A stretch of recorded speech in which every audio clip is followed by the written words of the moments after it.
el cual lo titulamos tumor neuroendocrino periampular.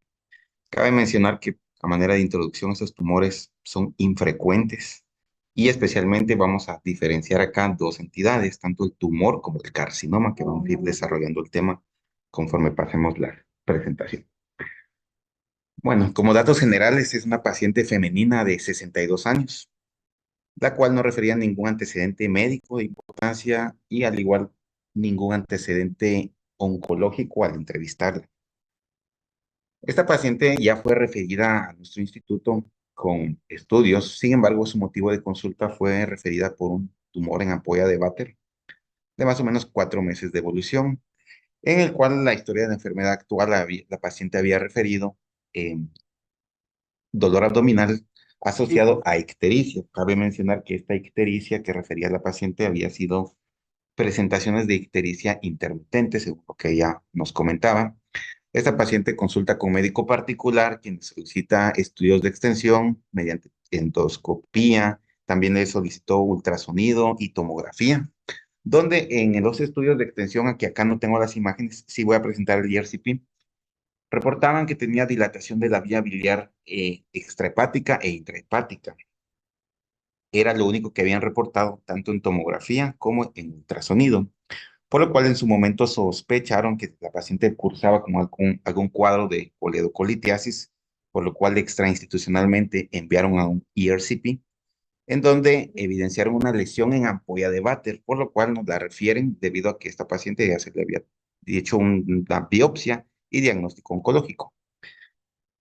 Cuando llegó con nosotros, pues el examen físico de primera evaluación tenía signos vitales normales. En ese momento la paciente estaba sin ictericia. Cabe mencionar que fueron ictericias intermitentes las que nos había referido la paciente. ECOG de 0, cardiosquía del 90%, sin adenopatías en zonas linfoportadoras, el abdomen estaba globoso, sin masas palpables, sin ascitis, no había circulación colateral y no habían datos de hipertensión portal. Estas son las imágenes que tomamos de el expediente que ya la paciente nos llevó. Estas fueron obtenidas de Gastrosoluciones, la cual fue enviada para el ERCP. En la primera imagen a color podemos observar una lesión que protruye. Esta sería la que corresponde a la ampolla de Vater. Y del lado derecho de la pantalla, pues pueden observar que ya se canuló la vía biliar a través de la papila y se pasó el medio de contraste.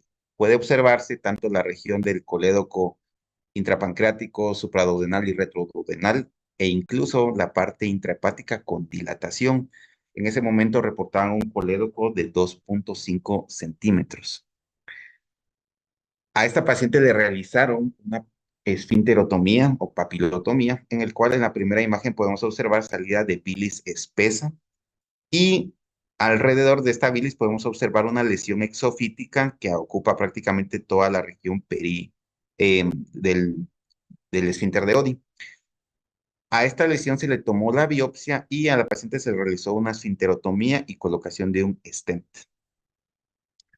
Esta biopsia fue enviada a patología, en el cual de forma extrainstitucional fue también, donde fue reportado como un tumor neuroendocrino bien diferenciado. Lo reportan como un carcinoide clásico G1 que invadía la capa muscular de la mucosa sin evidencia histórica de invasión linfovascular. Estas son tinciones de patología de PATMED que nos tomamos las imágenes del reporte patológico en el cual podemos observar imágenes, las células azules que podemos observar son las células tumorales. Estas células de tumores neuroendocrinos se caracterizan por ser células pequeñas y azules. Al final vienen todas del estripe totipotencial de los tumores PNET y se caracterizan por tener una cromatina con sal y pimienta, que es una característica de estos tumores. Ya con estos datos, pues nosotros evaluamos a la paciente tanto con sus estudios de ERCP, la biopsia, y en ese momento nosotros la teníamos ya con una impresión clínica de un tumor periampular. La primera opción era un tumor neuroendocrino a descartar. Y nuestro plan en ese momento fue completar estudios de extensión. La razón fue que esta paciente tenía una tomografía en el cual no se lograba observar ninguna lesión debido a que los cortes tomográficos eran muy gruesos. Se le iban a pedir marcadores tumorales, revisión de laminías para confirmar el diagnóstico histopatológico y programara procedimiento, que en ese momento no sabíamos qué tipo de procedimiento o resección se le podía ofrecer a la paciente, debido a que vamos a ver más adelante que hay varias opciones de tratamiento en este tipo de pacientes. Esta fue la tomografía trifásica que se le solicitó a la paciente, en el cual podemos observar una imagen que la reportaba el radiólogo que medía 2.5 por 3 centímetros dentro de la luz duodenal. Acá tenemos los cortes sagitales y el coronal, en el cual se observa la lesión en una fase contrastada tardía. Sin embargo, cabe mencionar que en este caso teníamos sospecha que la paciente presentara también adenopatías retropancreáticas. Vamos a ver si podemos analizar. En esta región teníamos la sospecha de que la paciente tenía adenopatía retropancreática y esto nos cambiaba mucho el estadio clínico de la paciente y también nos iba a cambiar el tipo de tratamiento a ofrecer. Las otras hallazgos fue que no se encontraba ninguna lesión metastásica a nivel de hígado, no había carcinomatosis, no había citis y no había otra lesión en otro lugar. Otra cosa que fue de suma importancia era evaluar la parte de la cabeza del páncreas que correspondería a este sitio, en el cual la cabeza sí se encontraba con cambios de arquitectura, sin embargo no se observaba en ninguna de las tomas trifásicas alguna lesión sospechosa o sólida dentro de la región del páncreas. Los estudios de preoperatorios, pues se solicitaron estudios de rutina. La hematología se encontraba con 10.000 blancos, hemoglobina de 12, plaquetas normales. Dentro de la química, a pesar que la paciente estaba sin ictericia, pues tenía una bilis total en 3.7 a expensas de la directa, con leve elevación de la fosfatasa alcalina y el gamma-glutamil transferasa, que son dos patrones colestásicos propios de los procesos obstructivos. Esto fueron posteriores a la colocación del stent y del ERCP. Tiempos de coagulación en límites normales. Y acá tenemos algo de un valor que nosotros esperábamos en su momento que estuviera elevado, el CA19-9. Sin embargo, en este momento, en el momento de la realización, únicamente estaba en 21. Cabe mencionar que el CA19-9 es sensible y específico, pero no tiene mayor sensibilidad del 80-90% y específico en similares porcentajes debido a que hay un grupo de población que nunca va a elevar este marcador por la expresión del antígeno Lewis y estos pacientes no van a elevar el marcador tumoral. Y las pruebas nutricionales, pues proteínas totales en 5.9, albúmina en 3.8, globulina en 2.1.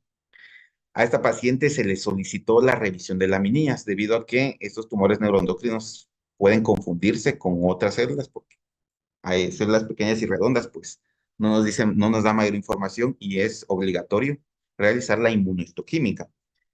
La patología pues nos reporta un tumor neuroendocrino, esa fue la revisión ya del INCAN, es un tumor neuroendocrino bien diferenciado.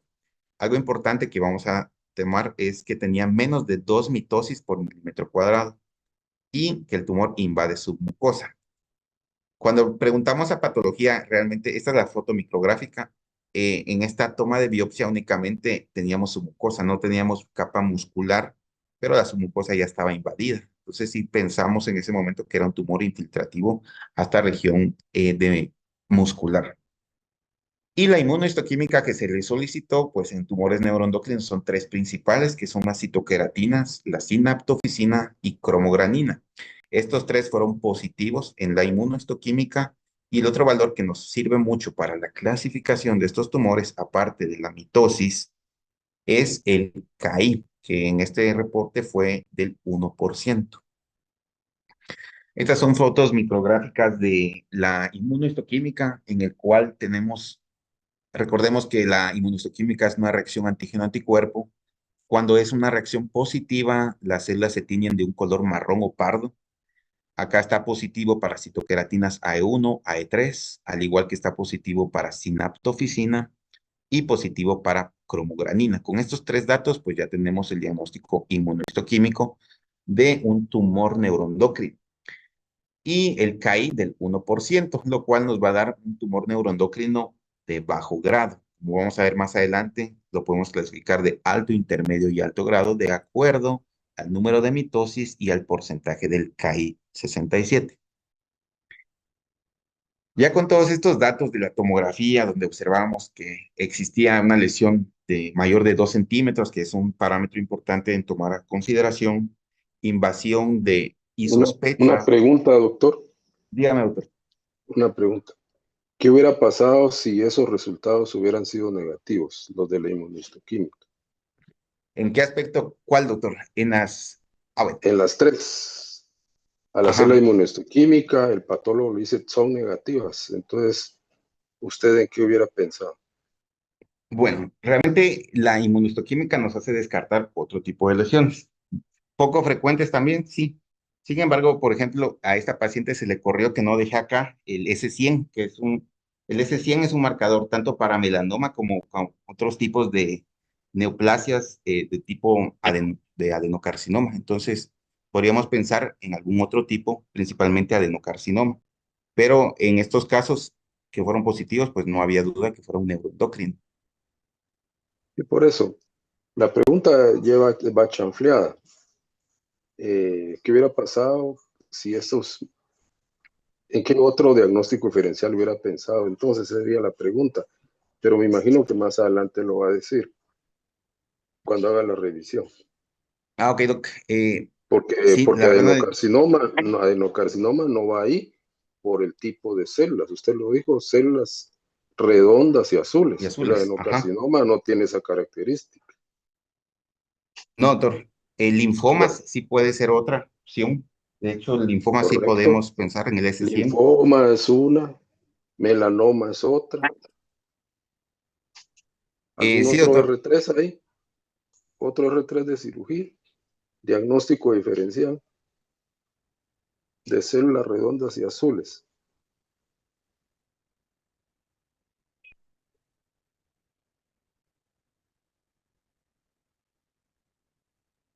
Doctor Molina, doctora Ábalos.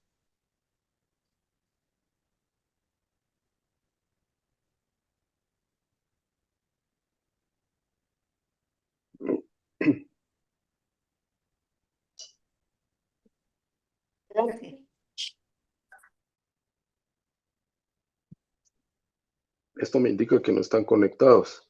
Ahí los apunta, doctor Margos. Ok, doctor. Siga Ahí voy a adelante, estar. siga adelante. Ok, muy bien, doctor. Sí, con respecto a su pregunta, doctor, sí, el S100 principalmente es para descartar el melanoma por las células pequeñas azules. Y estoy totalmente de acuerdo con el comentario que usted hizo. Bueno, ya para mencionar, esta paciente se programa posteriormente a una resección. El objetivo o la razón de por qué se realizó una pancreatoduodenectomía fue de que a pesar que era una lesión eh, pequeña, por decirlo, que en algunos casos todavía los endoscopistas indican que sí puede ser resecado, recordemos de que este tipo de tumor, que este tumor en específico ya invadía su mucosa y había infiltración con sospechas de enfermedad ganglionar. Entonces se programó prácticamente para algo más radical y se programa para un procedimiento de Whipple. Los hallazgos fue un tumor sólido en ampolla duodenal de 2 centímetros y se encontró transoperatoriamente un conglomerado linfonodal mesentérico que medía 5 centímetros. La cabeza del páncreas estaba con consistencia blanda, vasos mesentéricos sin infiltración tumoral, vía biliar dilatada, el poliárico medía 2 centímetros y el pancreático en 5 milímetros y un hígado de aspecto normal. La pieza final de patología fue reportado como un tumor neuroendocrino bien diferenciado G1, con menos de 2 mitosis en campo de 10. Y acá teníamos las dos lesiones que mencioné anteriormente. La primera era la que se localizaba en ampolla de Vater, que medía 2 por 2 por 2 centímetros. Y la segunda era el localizado por debajo de la cabeza del páncreas, con un tamaño que medía de 5 por 5 por 3. Y de esto nos reportaban que había un ganglio positivo e infiltrado por células tumorales. La neoplasia a nivel ampular infiltra la muscular propia e infiltra focalmente el tejido pancreático, sin compromiso angiolinfático ni perineural. Y los márgenes todos fueron libres de lesión.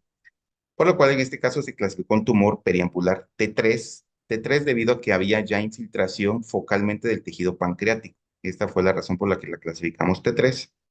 N1 porque en el conglomerado ganglionar sí existía afección de ganglios linfáticos En todos los estudios de extensión no hubo metástasis en algún otro órgano, se queda como una etapa clínica 3B y tumor neuroendocrino de bajo grado E1 y se envía a oncología médica. Estas son fotos igual, dígame.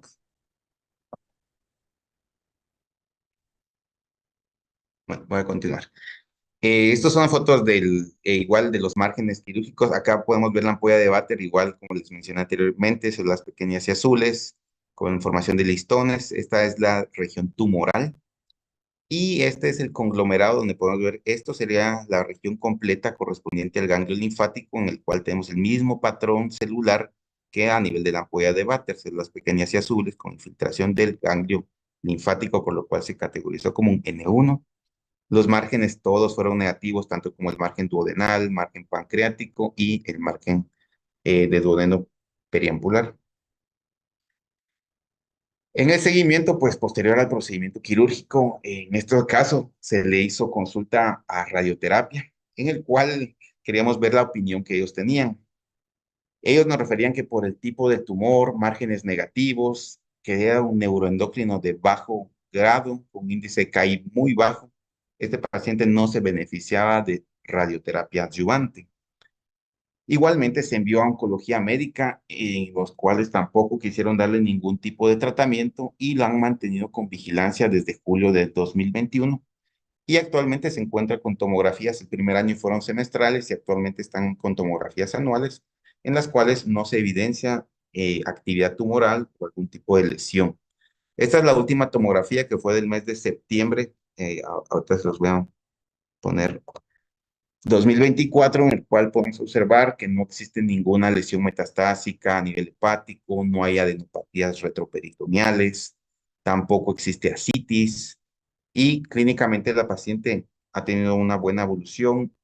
En estos tumores neuroendocrinos hay algo importante que hay que estar investigando, que son síntomas relacionados a estos tumores, que son el síndrome carcinoide.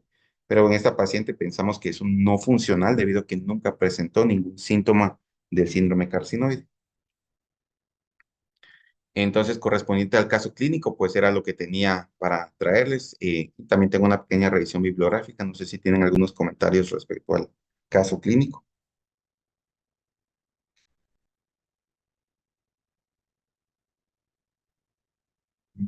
No sé cómo quieren que le manejemos si eh, eso yo, Hugo, o mandan más.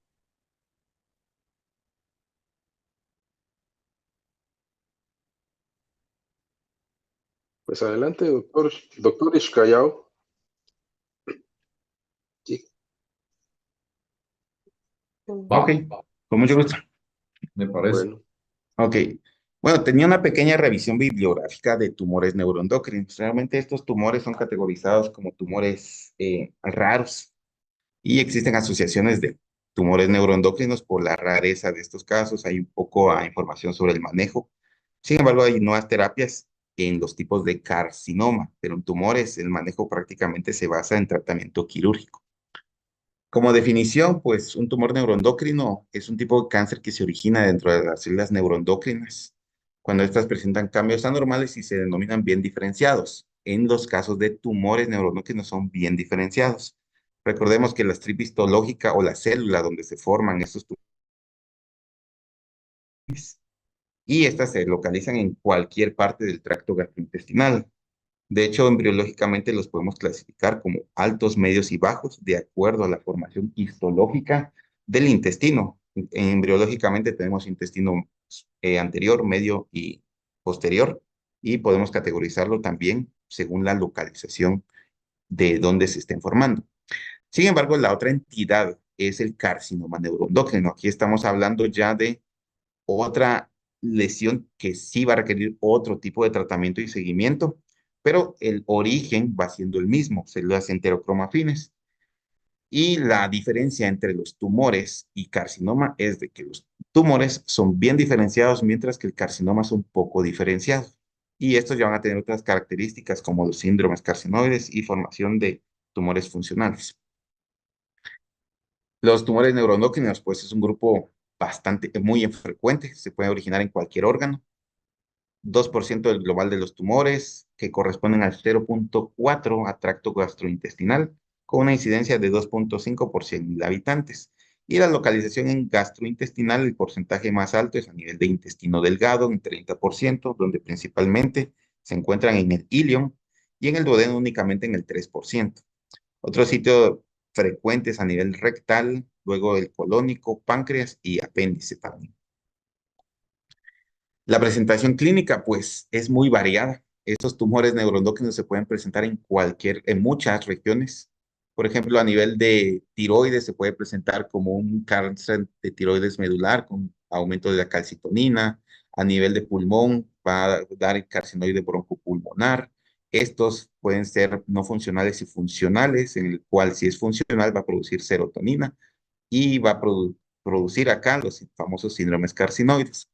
A nivel de páncreas también es bastante frecuente y en páncreas, como podemos observar, pueden formarse a nivel de gastrinomas, insulinomas, glucagonomas, lipomas, somatostitoma, en los cuales la presentación clínica va a depender de cuál va a ser el factor hormonal. Por ejemplo, un insulinoma, por el volumen de insulina producido, va a producir la famosa triada de Whipple.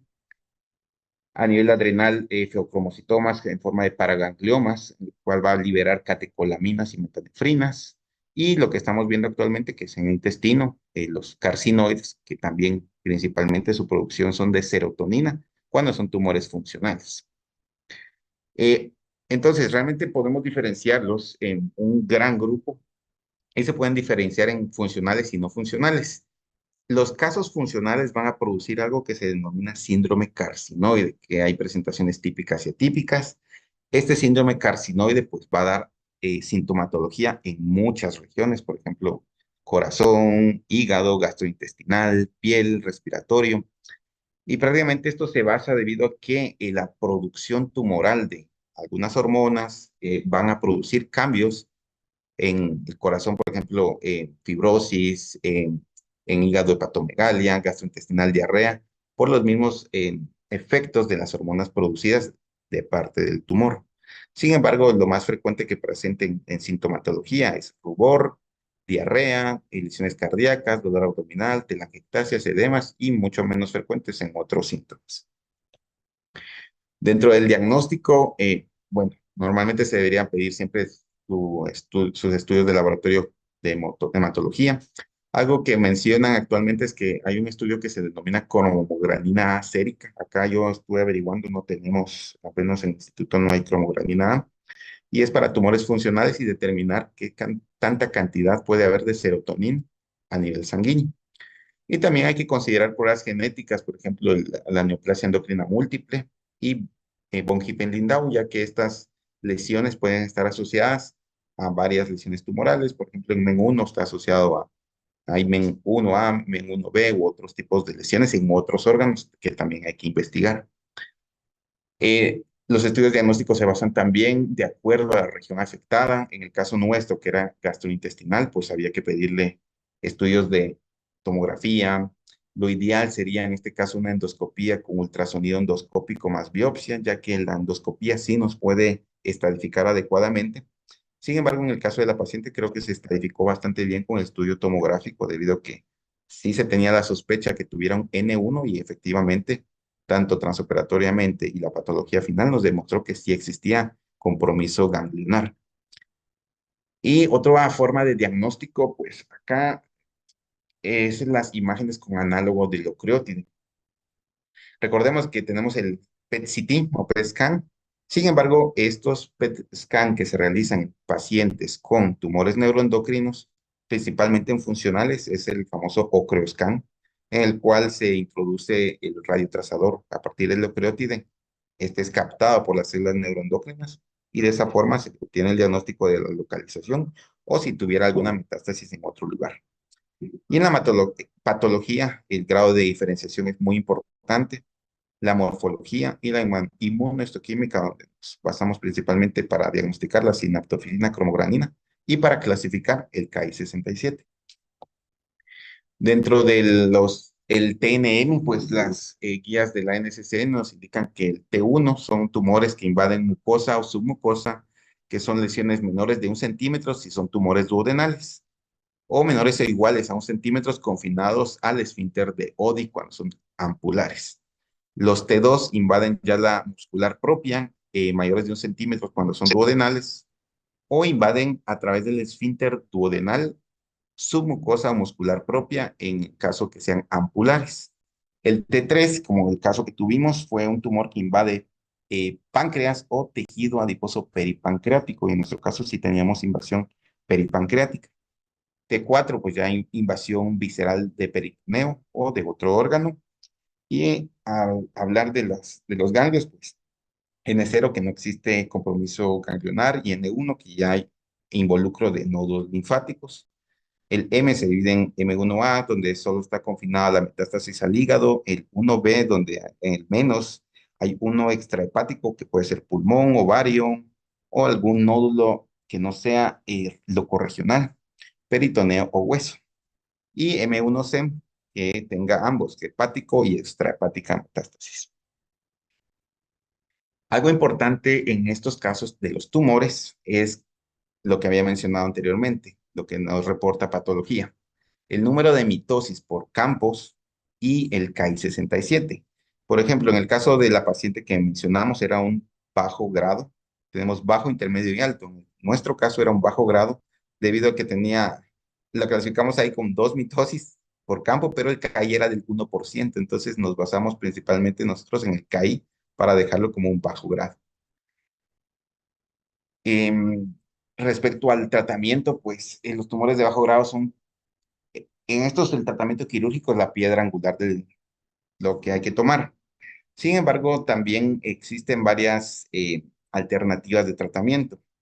En tumores T1A, que son tumores que se confinan únicamente a mucosa y que sean menores de 1 centímetro, pues en estos son candidatos a resección endoscópica mediante mucosectomía o resección endoscópica de mucosa.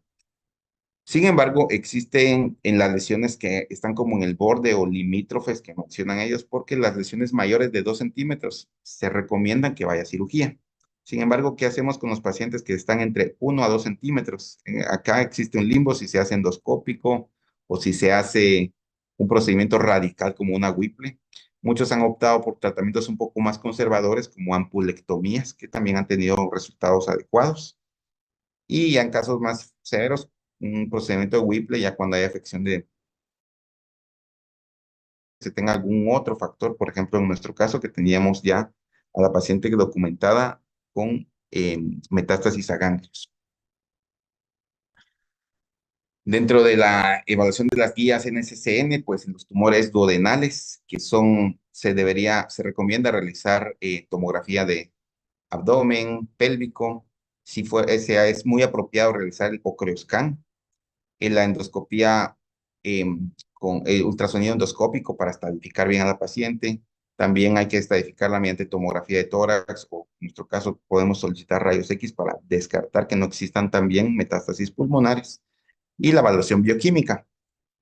Cuando son no funcionales como nuestro paciente, pues tenemos las opciones de que sea resección endoscópica. Mencioné anteriormente cuáles eran los criterios: una local excisión, que sería una transduodenal, una ampulectomía o pancreatoduodenectomía.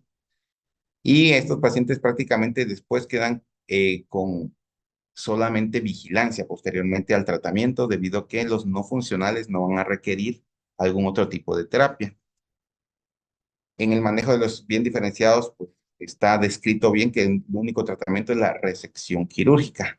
Sin embargo, tenemos otro brazo que son tratamientos en tumores que fueran funcionales. Este no fue el caso de la paciente, sin embargo, quise mencionarlo porque en tumores funcionales, pues sí tenemos alternativas de tratamiento, ya sea neoadyuvante o adyuvante. Por ejemplo, lo que se inició a utilizar inicialmente fue el ocreotide, posteriormente el ocreotide LAR. Se han también tenido esquemas como de quimioterapia, pero estos principalmente no se utilizan tanto en intestino, según lo que yo encontré en la bibliografía, sino se utilizan más en otras regiones, por ejemplo, pulmón, páncreas, que son esquemas de capecitabina y temozolomida, esquemas FOLFOX, y actualmente se está utilizando bastante en enfermedad metastásica el uso de radionucleótidos con receptores de péptidos, que se hace con lutecio 177, Encontré que el lutecio 177 son 4 dosis que se dan cada 2 meses y se ha visto que sí tiene buen control local de la enfermedad. Y a otros citostáticos como everolimus y sunitinib.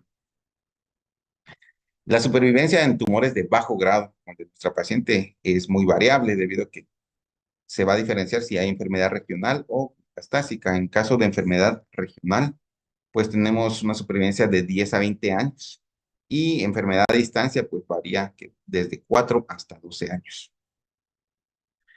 Bueno, era lo que tenía de revisión de los tumores neuroendocrinos, son infrecuentes, como les comentaba anteriormente, y su diagnóstico, la verdad, es bastante complejo y no sé si tienen comentarios respecto al caso clínico y alguna otra sugerencia. Bueno, muchas gracias, doctor Margos. A ver, doctor Jimmy, ¿algún comentario por ahí con el caso? Adelante. Gracias. La verdad es que muy interesante el caso. Son, como bien comentó Robert, son patologías poco frecuentes. En el Seguro Social vemos estas patologías eh, con regularidad, cada vez más las vemos. ¿Y qué es lo complejo? Pues solamente tener todo el armamental para poder hacer el diagnóstico junto con oncología, y pues solamente las diferentes especialidades, ¿no? Mencionaba Robert que pues, esto se ven funcionantes y no funcionantes, y pues ahí viene un sinfín de gamas de presentación, porque en este caso, pues solamente un paciente que presentó ictericia, y pues, como bien sabemos, cuando hay ictericia son pacientes que son tumores mucho más grandes y que los ganglios probablemente localmente ya están afectados, que es lo que obviamente hace muchas veces en el pronóstico, y va a depender mucho de la biología tumoral, ¿no? Esto es algo muy importante. Desde el punto de vista quirúrgico, porque pues obviamente hay gente, y en el último consenso de Miami platicaban acerca de este tipo de tumores, aquellos que son menores de 2 centímetros, y ellos hablaban de la tendencia de no cirugía, ¿no? Vigilancia, aquellos no funcionantes, ¿no? ¿Y qué comentario hacían en cuestión de vigilancia? Y es la diferencia que probablemente tiene nuestra latitud a la de otros países, es en el poder captar y que no se pierdan estos pacientes, ¿no? Ellos mencionaban, pues obviamente, menores de 2 centímetros, donde el aspecto del tumor fuese homogéneo, que no hubiese una dilatación del conducto pancreático, que no presentara nódulos intramurales o que no presentara datos altamente sugestivos de malignidad, ¿no? Ellos mencionaban también acerca del crecimiento de algunos de estos tumores, pues obviamente esto era de 0,1 milímetros por año y era parte de lo que realmente daban como información. Adicional a esto, pues obviamente aquellos que tenían un crecimiento de más de 0,5 milímetros por año, pues obviamente esto era una alerta donde pues sí habría que hacer algo más.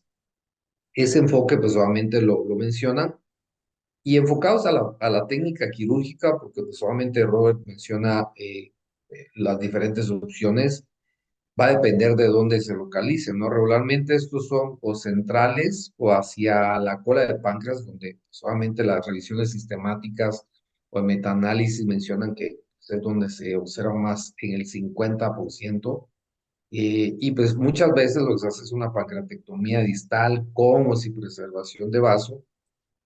Las pancreatectomías centrales, que me gustó mucho una imagen que pues solamente ellos presentaron, donde se preserva la cabeza del páncreas y se hace la resección del tumor central, y se hace una anastomosis a nivel gástrico, de páncreas al estómago, donde pues obviamente ellos se aseguran de que no presente una fístula. Claro, tenemos doble riesgo de fístula porque tenemos la cabeza del páncreas y tenemos la cola, ¿no? Pero es una de las alternativas, y en definitivo la enucleación. ¿Qué datos? Pues solamente hay que tener con la enucleación que no tengamos solamente ese íntimo contacto a nivel del conducto, porque pues obviamente esto va a hacer que tengamos una fístula y que nos complique el escenario de este paciente, o aquellos casos, pues obviamente, donde definitivamente el tumor es mucho más grande y que vamos a tener que realizar un procedimiento como en el caso del páncreas, pues obviamente un procedimiento de Whipple. Básicamente esto es como el enfoque quirúrgico. Hugo creo yo que nos puede apoyar un poquito en esa parte. En algunos casos lo que hacemos también es la linfadenectomía. ¿Por qué? Porque obviamente no sabemos qué ganglios van a estar afectados, pero aquellos mayores de punto 5 nosotros tratamos en la mayoría de los casos, pues obviamente de que vayan con la pieza. Sin embargo, si vemos alguno adicional, nosotros pues obviamente hacemos esa ampliación. Tener cuidado con los márgenes, porque es una parte compleja. No todos los centros tienen biopsia por congelación y dejar un margen es prácticamente hacer nada, ¿no? Eh, yo creo que es como la parte quirúrgica y pues creo yo que al final pueden haber unas preguntas. No sé qué más tú puedes agregar en relación al caso y al tema.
Doctor Castro, buenas tardes. Con una pregunta.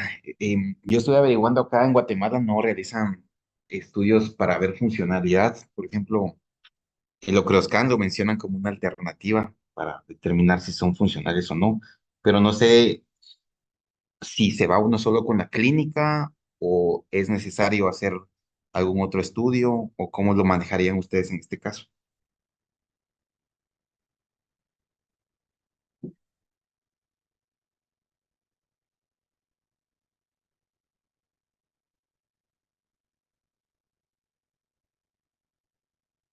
Ajá, ¿cómo saber que el tumor es funcional? O a esa va mi pregunta más. ¿Nos basamos en los síntomas del paciente, por ejemplo, que presenten síntomas serotoninérgicos o algo más, o se solicitan algunos estudios especiales?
Sí, Ah, yo ok, creo que gracias. también sí es lo clínico, porque esos pacientes, pues yo nunca he visto ninguno y afortunadamente que ustedes vieron ese caso interesante del trompetista que mencionaste, pero de los pocos casos de neuroendocrinos que yo he tenido la oportunidad de ver y tratar, pues ninguno ha tenido sintomatología. Yo creo que nos guiamos por la sintomatología al respecto, ¿verdad?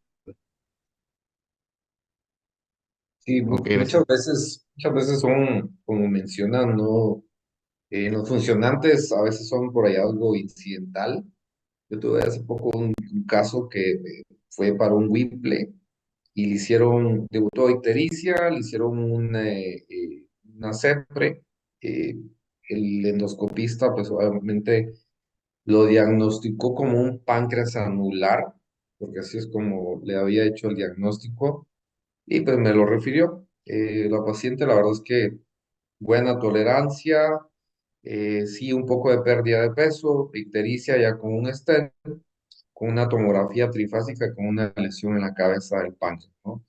eh, Se le hace la laparotomía exploradora y pues en efecto pues solamente se correlaciona esta parte. Muchas veces lo que te dan de diagnóstico inicial va a cambiar mucho con relación a los estudios que nosotros podamos realizar, porque como menciona Hugo, no tenemos todo, muchas veces toca que hacerlos afuera, y la gama de complejidad del caso va a ser diferente. O sea, México tuvimos uno de von Hippel-Lindau, un páncreas que la verdad es que este paciente era un reportero de guerra y en algún momento pues obviamente tuvo trauma abdominal, le hacen una tomografía y ellos se dan cuenta de que pues, tiene un sinfín de lesiones a nivel del páncreas, inicialmente asintomático.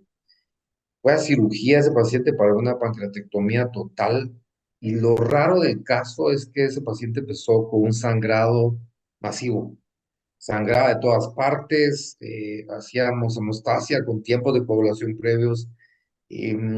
Lo funcionante de estos pacientes es esa parte, que muchas veces el comportamiento puede llegar a ser incierto y pues claro, son de manejo muy complejo en aquellos casos donde pues, tipo NEM1 o von Hippel-Lindau, donde el hacer más exámenes complementarios, pues obviamente va dando la pauta de qué hacer. Pero sí es muchas veces la clínica la que nos va dando la pauta.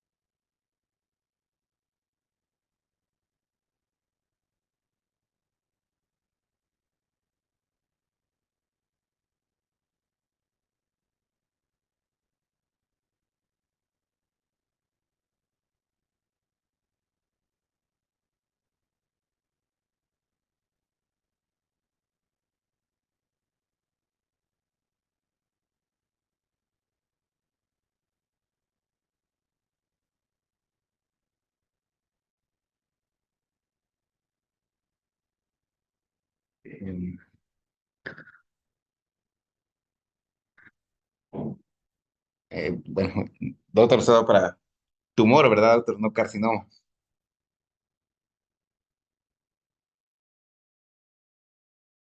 Grado de diferenciación alto y...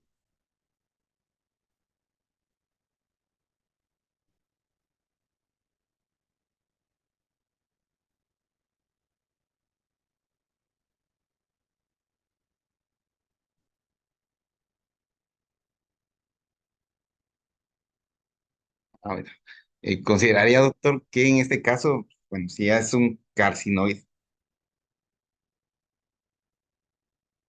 Ajá. Sí,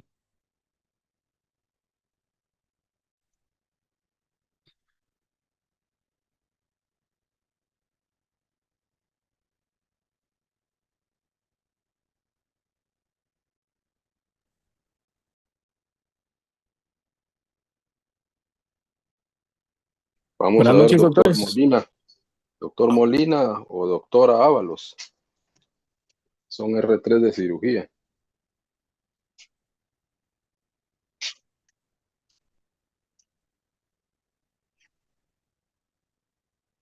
Están conectados, pero no han escuchado nada de la clase. A ver, doctor, adelante. Buenas noches, doctores. Bueno, en el contexto del paciente realizando la apendicectomía y se encontrara un tumor de 2 centímetros, implicaría que puede ser algo maligno, ¿verdad? Y no podríamos hacerle pues, un estudio transoperatorio ni nada, pero sí habría que completarle el tratamiento quirúrgico, o sea, una cirugía oncológica que sería una hemicolectomía derecha.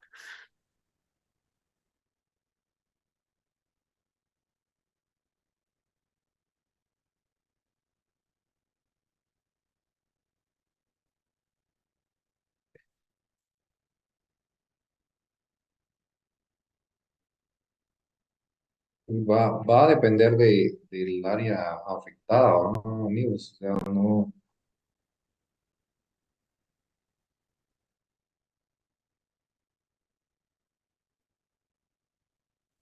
No sé si me dejas opinar. Está mera difícil, la verdad.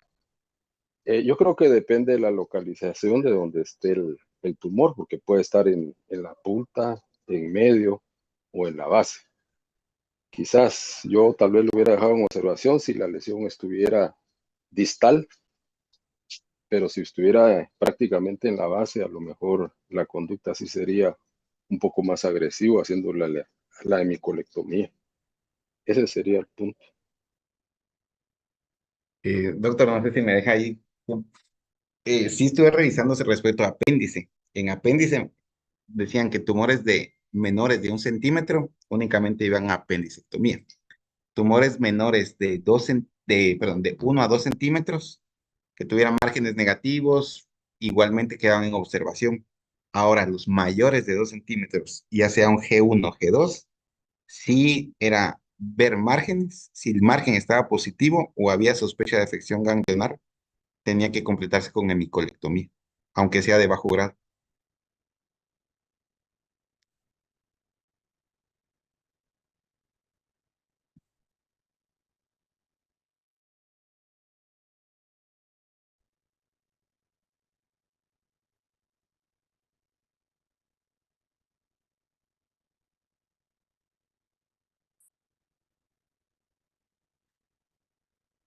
Sí, es bastante complejo, doctor, principalmente porque son tumores de manejo incierto, por decirle, y de crecimiento muy lento, pero sí es bien complejo el manejo.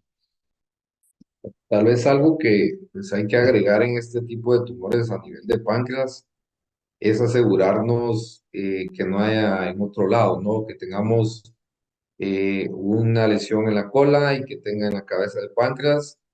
Entonces, la utilidad del ultrasonido intraoperatorio, laparoscópico o de cirugía abierta tiene una gran utilidad, inclusive para ver si hay lesiones a nivel del hígado, para determinar pues obviamente si solo es una o que son dos lesiones. Vimos un caso hace poquito con Hugo, de un caso muy complejo de un paciente que pues, sí, tenía lesión en el pulmón, una lesión en la cola y en la cabeza del páncreas, donde pues obviamente eh, no se sospechaba y de forma inicial, porque pues decir un neuroendocrino, un M1 o alguno de los síndromes, pues obviamente eso se va conforme va presentando sintomatología.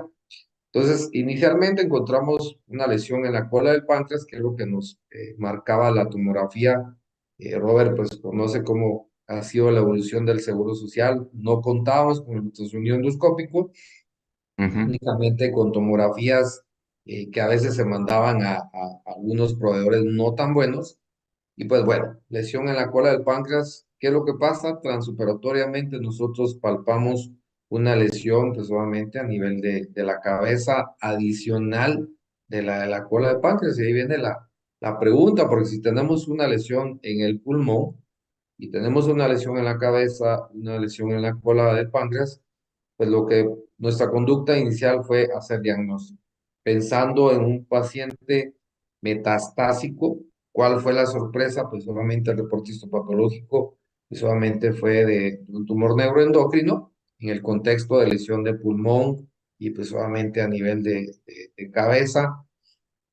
Pacientes pues solamente son a veces de manejo difícil. Este tenía, aparte de lesiones a nivel de la tiroides, pues solamente tenía a nivel de la silla turca y pues solamente desarrolló fallo renal. En algún momento ya se presentó como un insulinoma, requiriendo infusiones de dextrosa sin poder pues, lograr revertir ese episodio. Se tuvo que llevar a un procedimiento de Whipple, que fue la única alternativa con la cual nosotros pues logramos controlar pues, esa parte funcionante de los tumores. Pero o sea, eso es lo complejo a veces de tener una o dos lesiones o no contar con el ultrasonido, tener siempre esa mente de que puede haber más, ¿no? Y pues tener la herramienta, porque a eso es lo que vamos.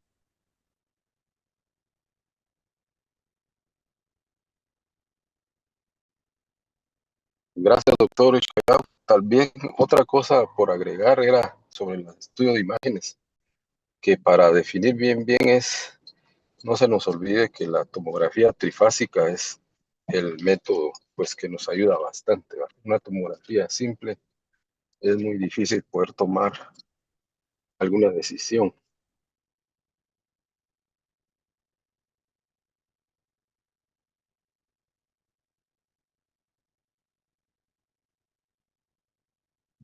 No sé si hay otro comentario, creo que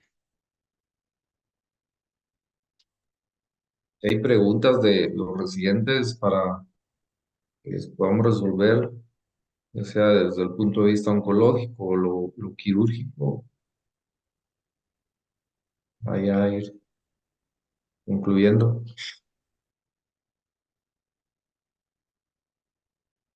tal vez doctor Imi, así una cosa muy técnica, pero la ampulectomía está descrita para las resecciones en tumores menores de 2 centímetros, lo que había leído de 1 a 2. Pero qué tan, bueno, primero debemos estudiar bien al paciente, que no tenga infiltración de muscular y que no tenga defección ganglionar. La tasa de fístula dice que es bastante